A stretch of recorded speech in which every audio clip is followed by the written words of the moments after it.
Hello, this is Seal Barber looking at Henry VIII. Today we're going to be focusing on Cromwell's background. Hopefully by the end of this presentation you should be able to understand a little bit about Cromwell's background, explain the impact of Cromwell's visiting Europe and analyse how he was able to rise to power under Cardinal Wolsey. So by the 1530s Henry VIII had become much more ruthless than he had been as a teenager. His quest for an annulment was his main focus, and this had led to the downfall of Thomas Wolsey. To do this, he broke from the Roman Catholic Church, something which was made possible by Cromwell and his relationship with Parliament. The 1530s saw the rise of Cromwell, who was middle class like Wolsey, his predecessor. Many people have seen Cromwell as a greedy schemer who plotted to eliminate anyone who got in his way. However, it seems that his personality was much more complicated than this.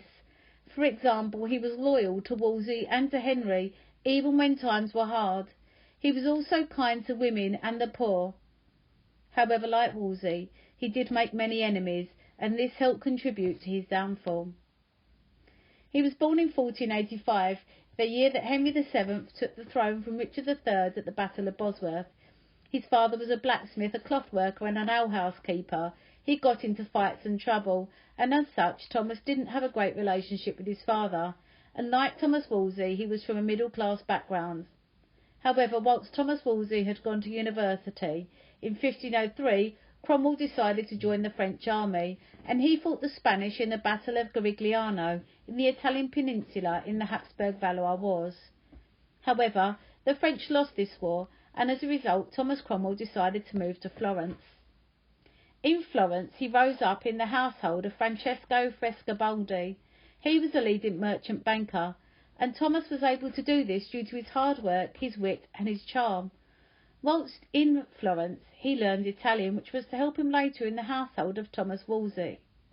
Florence was at the heart of the Renaissance at this time, and it was there that Cromwell found a love of literature, of art and music, all areas loved by Henry VIII, which gave them a bond later on. He travelled and learned, and he made sure that he took something from wherever he went. So, for example, after this he went to Antwerp, where he became a cloth merchant. There he made lots of contacts with merchants in London and abroad, which was also to help him. It is thus this reason that he was able to help himself rise to power in the household of Cardinal Wolsey. When he returned to England in 1514 he married Elizabeth Wicks, who came from a wealthy family. Unlike many during this period, Cromwell was faithful to his wife, and between them they had a son and a couple of daughters. However, tragically, Cromwell lost his wife and his daughters to the sweating sickness in 1528.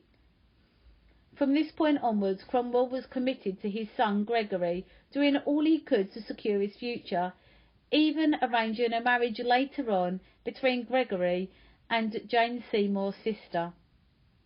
Cromwell also at this time built up a successful legal practice using the knowledge that he had gained in Europe. His lawyer's reputation also helped him to rise to power by gaining the notice of Thomas Wolsey. So, what was Cromwell's personality like? Well, it's difficult because many of the letters that he wrote were actually burned or destroyed, we think, when he was arrested in 1540. However, we can tell that he was focused, he was intelligent and he was determined. It seems that he controlled his emotions very well and was able to make difficult decisions, even sending people to their deaths. He disliked pomp and show, and he wore plain clothes. He was also witty, charming and kind to the poor, and enjoyed conversing with people at courts. In fact, the Spanish ambassador said that Cromwell could win people over with his personality, which meant that they would often end up telling Cromwell far more than they had intended to or should have done. However, alongside this charm, he could also be ruthless and unforgiving.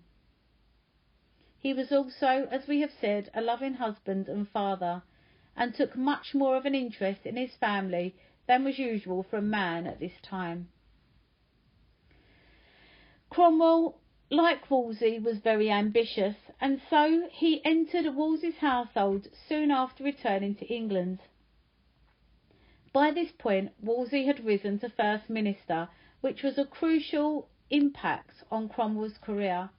By 1519, Cromwell was a member of Wolsey's council, and it made him very important to Cardinal Wolsey. He was very trusted by the minister. By 1529, he was Wolsey's most trusted advisor. They were both self-made men who had reached their positions through intelligence and through hard work. During the 1520s, while he was in the household of Thomas Wolsey, he took on very important legal cases, many in the Court of Star Chamber, which was the King's Court.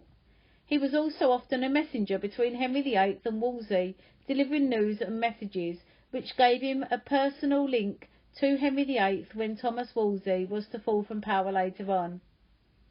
Crucially, in 1523, Cromwell became a Member of Parliament for the first time, and he used Parliament to stage his views. This is something that Wolsey was unable to do, and a key difference between them.